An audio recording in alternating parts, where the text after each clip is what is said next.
U 20. godinama 21. stoljeća malo tko bi povjerovao da naš svijet pažljivo i pomno promatra razum veći od čovjekova, ali jednako smrtan. Da su ljudi, dok se bave svojim poslovima, proučavani poput stvorenja što se gibaju i množe u kapici vode pod mikroskopom. Beskrenom samodopadnošću ljudi su se kretali posvuda po ovoj kugli, obavljajući svoje sitne posliće, spokojni u uvjerenju o svojoj vladavini nad svijetom.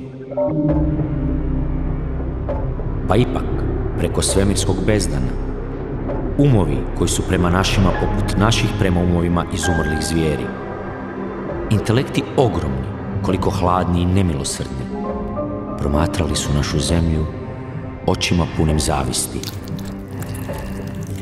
i polako i sigurno kovali svoje planove protiv nas.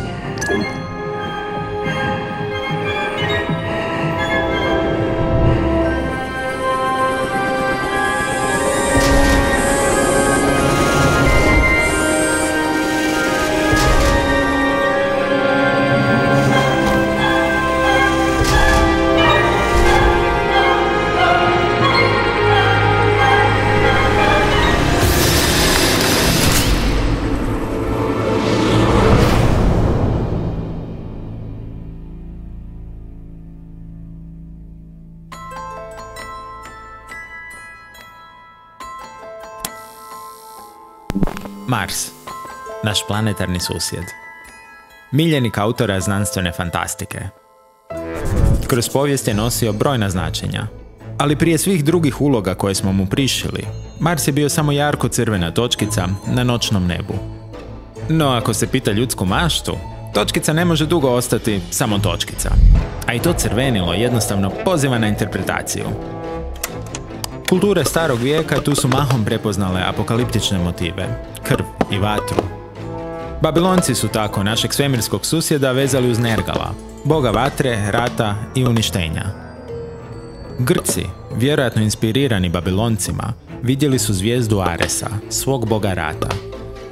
Prisvajanjem grčke kulture, klevetničku kampanju nastavljaju Rimljani. Zvijezda Aresa konačno postaje zvijezda Marsa, rimskog boga rata. Nakon pada zapadnog rimskog carstva, srednjovjekovni Europljani zadržavaju rimsko nazivlje planeta. Ali kako se krvavi motivi sele s neba na zemaljsku stvarnost, idućih 1000 godina, točkice su opet samo točkice.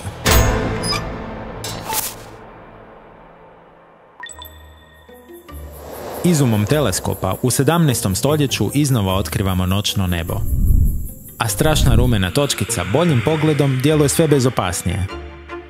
Kako teleskopi postaju moćniji, tako dobivamo sve kompletniju sliku svijeta preko puta nas. Mjerimo njegov period rotacije i udaljenost. Pratimo pojavu oblaka i oluja. Istražujemo sastav atmosfere. Otkrivamo 2 malena mjeseca. I promatramo kako Marsovci diljem planeta grade kanale za navodnjavanje. Ček. Samo malo. Promatramo kako Marsovci... okej. To se zbilja dogodilo. Samo nije bilo kanala, a bome ni Marsovaca. Ta priča ide ovako. 1877. godine astronom Giovanni Schiaparelli izrađuje prvu detaljnu kartu Marsa. Na njoj ucrtava mora i kontinente, ali i niz kanala. Schiaparelli kanale vidi kao prirodne pojave, te im daje nazive po zemaljskim rijekama. Međutim, ako se pita ljudsku maštu, svijet ne može dugo ostati nenastanjen. A i ti kanali jednostavno pozivaju na interpretaciju. Maštu zapravo razbuktava nezgodna jezična zavrzlama. Ovisno o kontekstu, talijanska riječ kanali, poput kanala u našem jeziku, podrazumijeva prirodne i umjetne kanale. U engleskom jeziku channels podrazumijeva prirodne kanale, dok canals podrazumijeva umjetne. Schiaparellijevi kanali na engleski jezik bivaju prevedeni kao canals. Tako započinje lov na Marsovce. A evo i čovjeka koji je mislio da ih je ulovio. Poduzetnik, autor, matematičar, astronom i najveći poznavatelj marsovskih infrastrukturnih projekata, Percival Lowell. Zaveden idejom umjetnih kanala, na prijelazu iz 19. u 20. stoljeće, on 15 godina vrši opsežna promatranja Marsa. U tom periodu izdaje 3 knjige u kojima detaljno opisuje napredne Marsovce koji navodnjavanjem očajnički pokušavaju odgoditi svoje izumiranje. Šira javnost entuzijastično prihvaća Lowellove ideje. 19. stoljeće je ipak doba kolosalnih graditeljskih projekata, pa zašto se njima ne bi bavili i Marsovci? Znanstvenici su, s druge strane, bili nešto manje entuzijastični. Na planetu se zaista naziru svjetla i tamna područja, ali osim kod onih koji ih zbilja žele vidjeti, kanalima kakve Lowell opisuje jednostavno nema traga. Lowell je dopustio mašti da se razigra. Vidio je upravo ono što je htio vidjeti. Fascinaciju Marsom također odražava i znanstvena fantastika tog doba. Autor Herbert George Wells mu svojim ratom svjetova vraća apokaliptično ozračje iz davnina. U tom dijelu, zapravo kritici britanskog imperijalizma i kolonijalizma, izvanzemaljci s Marsa okupiraju Englesku, tako lomeći iluzije o ljudskoj dominaciji nad svijetom. U desetljećima koja slijede, Mars je u literaturi plodno tlo za velike borbe, avanture, pa čak i romanse.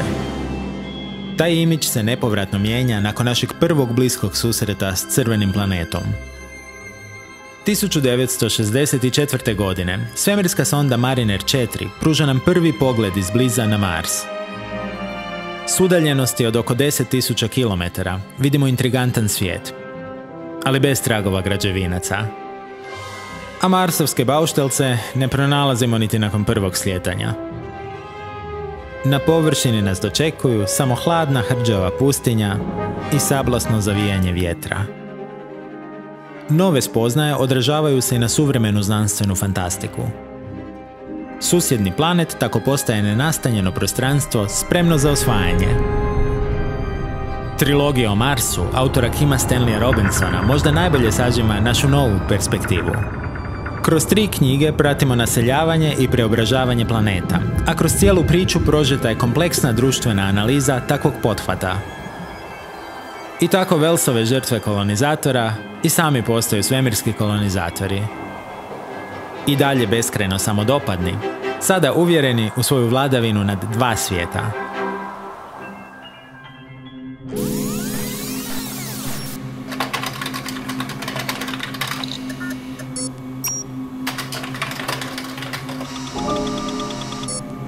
Međutim, potkraj 20. stoljeća, malo tko bi povjerovao da ćemo na Marsu pronaći golemu skulpturu humanoidnog lica.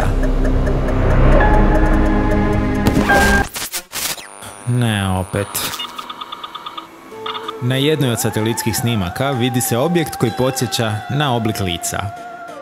No ako se pita ljudsku maštu, nešto što malo podsjeća na lice, mislim da znate već kako to ide. Neki se još nisu spremni oprostiti od ideje poduzetnih izvanzemaljaca. Graditelje kanala zamjenjuju svemirski klesari.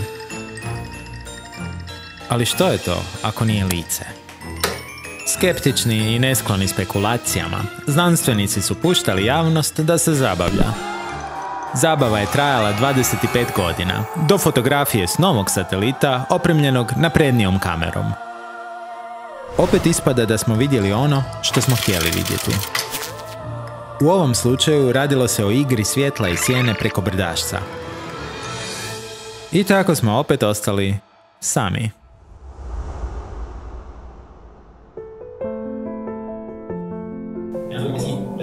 Nemogućnost boljeg pogleda na nebeska tijela donijela nam je brojne priče iz drevne mitologije. Te priče pružaju nam neprocjenjiv uvid u živote i razmišljanja naših predaka. Bolji pogled, još uvijek nejasan zbog ograničenja tadašnjih teleskopa, zagolicao je maštu. Vidjeli smo planet, ali najuzbudljivije priče kovane su iz onoga što nismo vidjeli, iz praznina u našem razumijevanju. Kao u svim vremenima, i danas smo željni fantastičnih priča. A doći će i vrijeme kad ćemo svoje priče morati prepustiti stranicama povijesti, kad znanost i tehnologija rasvijetle put novim spoznajama. Sada, malo po malo, kroz svemirske misije otkrivamo pravo lice Marsa. Istražujemo njegove hipnotične polarne regije. Otkrivamo tragove tekuće vode na površini. Tek izbliza vidimo brojna korita i ušća drevnih rijeka. Svjedočimo zorama i sutonima na plavičasto crvenom nebu. I promatramo vlastiti dom kako luta stranim nebom. Ovo će biti materijal za priče generacija koje dolaze.